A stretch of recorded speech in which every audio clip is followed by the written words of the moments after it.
আসসালামু আলাইকুম। আশা করি তোমরা যে যেখানে আছো মহান আল্লাহ তাআলার অশেষ রহমতে সবাই ভালো আছো, সুস্থ আছো। তোমাদের দোয়ায়, তোমাদের ভালোবাসা এবং রব্বুল আলামিনের অশেষ রহমতে আমরা সবাই ভালো আছি এবং সুস্থ আছি। প্রতিদিনের মতো নতুন একটা ব্লগ শুরু করলাম। আশা করি ব্লগটি ভালো লাগবে। আর ব্লগটি দেখতে দেখতে যদি তোমাদের মনে এতটুকু জায়গা করে নেয়, প্লিজ তোমরা লাইক কমেন্ট শেয়ার করো, প্লিজ চ্যানেলটি সাবস্ক্রাইব করো। যারা সাবস্ক্রাইব করেছে তাদেরকে অসংখ্য ধন্যবাদ। যারা সাবস্ক্রাইব করেন তাদেরকে বেশি করে রিকোয়েস্ট করলাম, প্লিজ চ্যানেলটি সাবস্ক্রাইব করে সবাই আপনার পাশে থেকো। তারা ফেসবুক দেখো, পেজটি ফলো করো। দেশ এবং দেশের বাইরে যে যেখান থেকে আমাদের ব্লগ দেখো, তোমাদের সবাই রইল অসংখ্য ধন্যবাদ। সেই সঙ্গে রিকোয়েস্ট করলাম, প্লিজ চ্যানেলটি সাবস্ক্রাইব করো। তো আজকে ব্লগটি দেখতে থাকো। পুরি গরম, 4 তলায় উঠতে উঠতে জীবন শেষ, বুঝছো। বাজারে গিয়েছিলাম, এখন বাজে সকাল 10টার সময় বাজারে গেলাম মুরগি আনার জন্য। মোহন আজ যে টোস্ট খাবে, বায়না ধরলে 1 প্যাকেট টোস্ট নিলাম। হ্যাঁ, 1 প্যাকেট টোস্ট আর এই যে মুরগি নিয়েছি, এই যে ব্রয়লার চিকেন আর আদা নিলাম রান্নার জন্য। আদা আর এই যে মুরগি।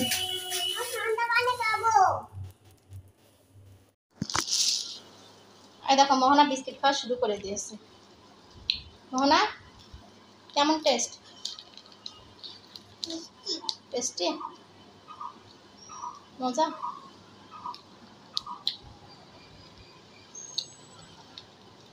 কেমন করে খেতে হয়? কেমন করে? বিস্কিটের প্যাকেট সামনে নিয়ে বসছে, বুঝছো। এমনই করে, কিছু আনলেও, বাবা কল আনলে, বিস্কিট আনলে, যতক্ষণ ওর পেট না ভরবে প্যাকেট সামনে নিয়ে বসে খাবে। যা, বাতাসে আবার লিভে যাবে, অফ হয়ে গেছে। বাতাস আসছে, রান্নাঘরে জ্বালানা খুলি, রান্না করার মতো উপায় নাই, বাতাসের কারণে চুলা অফ হয়ে যাচ্ছে। দুপুরে রান্না বান্না চলছে, তোমাদের সঙ্গে শেয়ার করতে পারিনি প্রথম ঠিক, এই জন্য দুঃখিত। একটা সময় রান্না চলে দিয়েছি, রান্না অর্ধেক কমপ্লিট, ধরো অর্ধেক চলছে। ফোনে চার্জ ছিল না, ফোনে লাইট জ্বলছিল না, কিছু না, মাথায় মেহেদি দিয়েছি, এখনো গোসল টোসল হয়নি।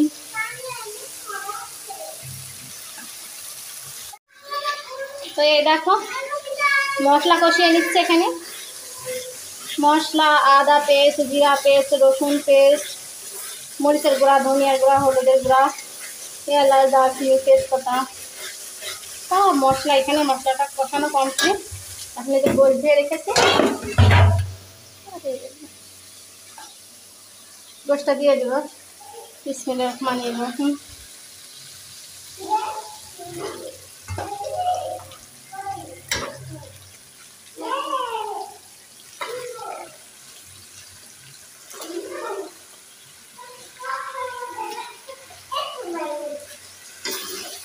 এই দেখো গোশটা দিয়ে মশলার সঙ্গে সুন্দর করে কষিয়ে নিচ্ছি। এখানে হচ্ছে ফার্মের মুরগি রান্না করছি।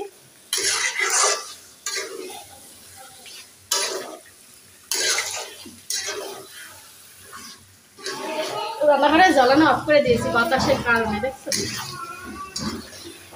ওই জন্য কালারটা এখন দেখা যাচ্ছে। কি জানে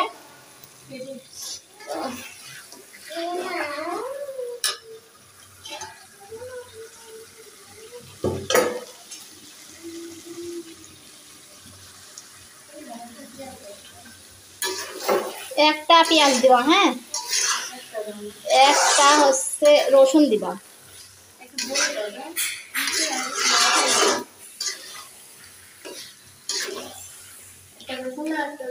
পেঁয়াজ, হ্যাঁ, আর একটু কাঁচামরিচ, 5 পিস শুকনা মরিচ কুচি করে দেবো, তাহলে হয়ে যাবে। গোশটা চুলায় দিয়ে দিলাম, কষিয়ে নিই গোশটা।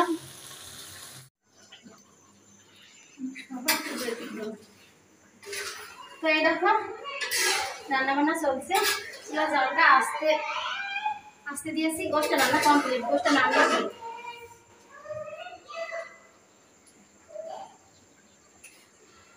নাকি?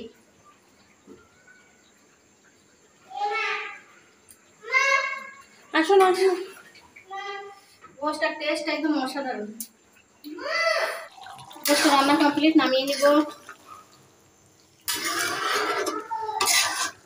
শালিনী শাক কুটে রেখেছি, বুঝছো, ছোট ভাবে আসছে, শালিনী শাক কুটে রেখেছি। মনে করো না শালিনী শাক না, অনেক রান্না আছে, শেয়ার করবো তোমাদের সঙ্গে।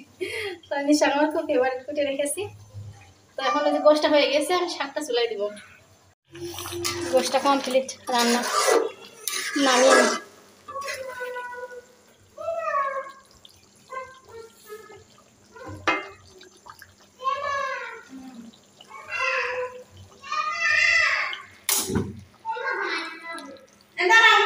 আর দেখো সাজনির শাক চুলার পরে, সাজনির শাক দিয়ে আর সাজনির শাক দিয়ে আর হচ্ছে ইস শাক, কলমির শাক, বুঝছো, ভাজি করে নিচ্ছি। শুকনা মরিচ, পেঁয়াজ, রসুন, কাঁচামরিচ সব তেলের পর দিয়ে, সাজনির শাক আর কলমির শাক কুচি কুচি করে কেটে ধুয়ে এটা তেলের পর দিয়ে দিয়েছি শাকের পরে, পেঁয়াজ রসুনের উপরে।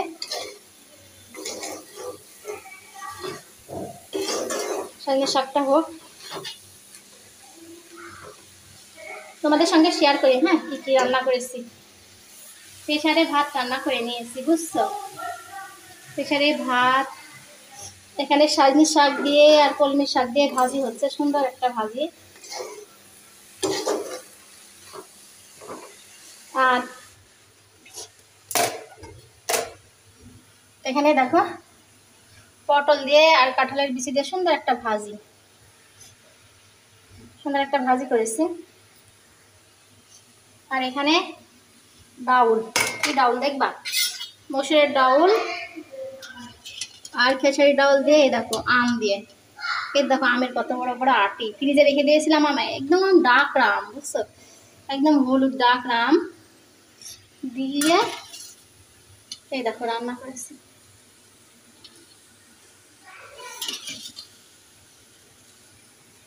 আম ডাউল, আম ডাউল রান্না করেছি পাতলা করে। আর এই যে গোশটা রান্না করেছি, গোশটাও শেয়ার করি। এই যে দেখো গোশ রান্না করেছি। কি দেবো, কাপ, কি খাবা, পানি খাবা, লাও পানি লেগেছ, চল।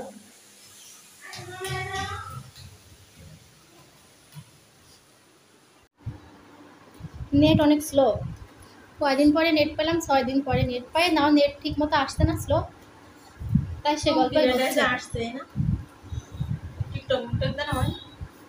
তো হচ্ছে যে রান্না বান্না কমপ্লিট, শাকটা চুলার পরে এখন গোসল করবো, গোসল হয়নি, গোসল করে তারপর খাওয়া দাওয়া করবো। দেখো গোসল করে আসলাম, এসে যে খাওয়া দাওয়া সব রেডি করছি, খাওয়া দাওয়া খেয়ে নিব দুপুরে। এখন 3:30 বাজে, দুপুর 3:30। এই যে খাওয়ার দাওয়া সব রেডি, খাওয়ার দাওয়া তো এই দেখো সবাইকে খাবার বেড়ে দিয়েছি। ওই যে ভাইয়ের ছেলের অভ্যাস, আবার সব তরকারি থাকে ডাউল দিয়ে খাবে, ডাউল নেই আগে। আর এই যে গোশ উঠিয়ে দিলাম ভাইয়ের মেয়েকে, ওইটা দেখে আবার হচ্ছে মোহনা নিবে। এই যে মোহনাকে এই যে ভাত আর ডাউল দিয়ে দিয়েছি, আর গোশ দিলাম 1 পিস, মোহনা খাবে, বুঝছো। তো যার যার মতো শেষে খাচ্ছে। এই সাইডে ছোট ভাবে বসে আছে, এই যে গামলায় খাচ্ছে, গামলাপাটি। এইখানে এই যে পটল আর হচ্ছে ইয়ের ভাজিটা, কাঁঠালের বিচির ভাজিটা। আমার ভাত এই যে বেড়ে নিয়েছি আর হচ্ছে প্লেটে। আর আমার সব থেকে ফেভারিট তরকারিটা আমি নিয়ে নিচ্ছি শাকের ভাজিটা, সাজনের শাক দিয়ে আর কলমি শাক দিয়ে ভাজি, বুঝছো। ভাজিটা উঠিয়ে নিলাম, এখন হচ্ছে এই যে কাঁঠালের বিচি দিয়ে আর পটল দিয়ে ভাজিটা উঠিয়ে নিব।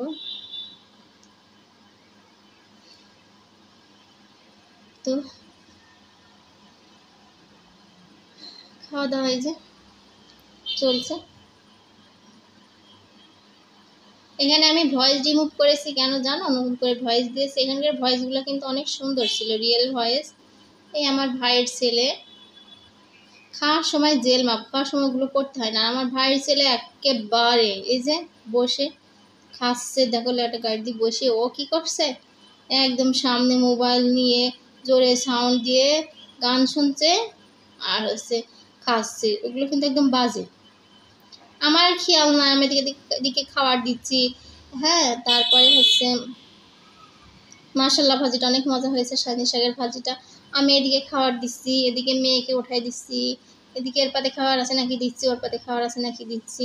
আর এদিকে ওরকম গান বাজছে, আমি খেয়াল করিনি। লাস্টে তখন আমি বলছি যে এই তোর গান হচ্ছে বন্ধ করছিস না, এখন আমি ভিডিও করছি, সবাইকে খেতে দিয়েছি, আর সামনে মোবাইল নিয়ে এভাবে গান করছিস, তাড়াতাড়ি বন্ধ কর। তারপর বন্ধ করে। তো এই জন্য আমি এই যে এখানে ভয়েসটা রিমুভ করে নতুন করে ভয়েস দিয়েছি, বুঝছো? এটা হলো কাহিনী।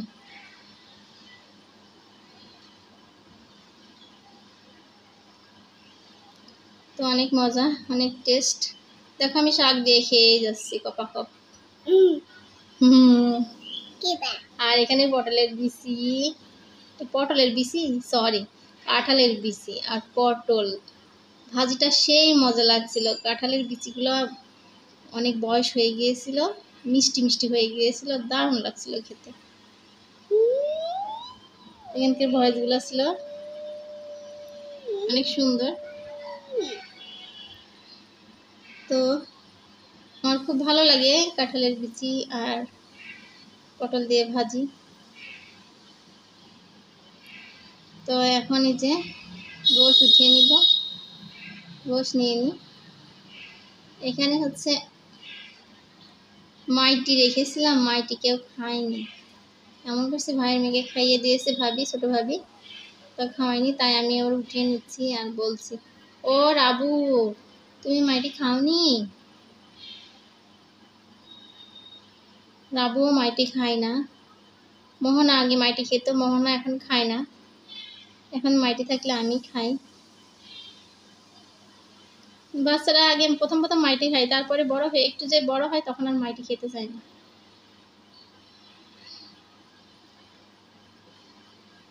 তো এখানকার গোশ দিয়ে খাচ্ছি মাইটি। এখানকার হচ্ছে গোশ রান্নাটা মাশাআল্লাহ অনেক সুন্দর হয়েছিল, মজা হয়েছিল, তাই আমি আবার বলছিলাম যে গোশ রান্নাটা অনেক সুন্দর হয়েছে, অনেক মজা হয়েছে। রান্নাগুলো সবই ভালো হয়েছিল, দারুণ হয়েছিল।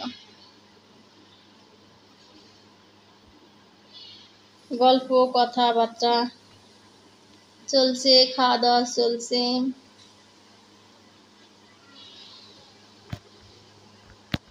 তো খাচ্ছি।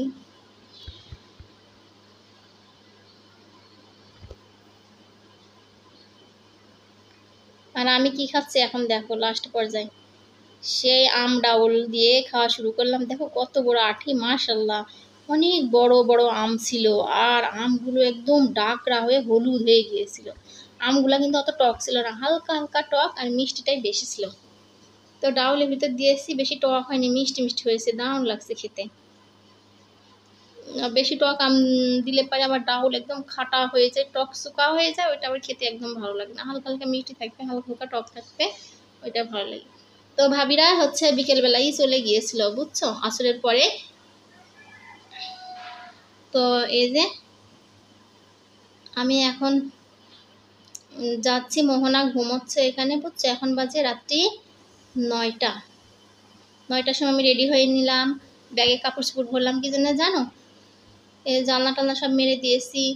এখন মোহনার জামা পাশে রেখে দিয়েছি, ড্রেস পরাই নিব, ওই যে দরজাটা শুধু বন্ধ করবো, জানলা টালনা সব মেরে দিয়েছি। আমার চাচাতো ভাবি হচ্ছে মারা গিয়েছে, দুইটা হচ্ছে মেয়ের মা, দুটাই মেয়ে, একটা মেয়ের বিয়ে দিয়েছে 3 বছর হচ্ছে, আর একটা মেয়ে 12-13 বছর বয়স, ক্যান্সার হয়েছিল আমার বাড়ির সামনে। আব্বার হচ্ছে মামাতো ভাইয়ের ছেলের বউ। তো বড় ভাবি ফোন দিল, তারপরে হচ্ছে যে ভাইয়ের ছেলে আসছিল, ও ফোন দিয়ে বলছে আন্টি আসলে তাড়াতাড়ি আসো, হচ্ছে রাত্রি 11টার সময়ই মাটি হবে। আমি এবার ওরা চলে গিয়েছিল, সেসব কাজ কাম কমপ্লিট করে ঝাড় ঝুড় দিয়ে থালা বাসন ধুয়ে হচ্ছে মোহনা তেল মেল বিছনা পর ফেলেছিল, সব চাদর টাদর উঠাই, চাদর টাদর পেরে গোসল টোসল করে সে রাত্রি 9:30টার সময়। এই তো এখন মার ওখানে রওনা দিচ্ছি। তো ব্লগটা এখানেই শেষ করব। সবাই ভালো থাকো, সুস্থ থাকো, তোমাদের সুস্বাস্থ্য কামনা করে ব্লগটা শেষ করলাম। আল্লাহ হাফেজ।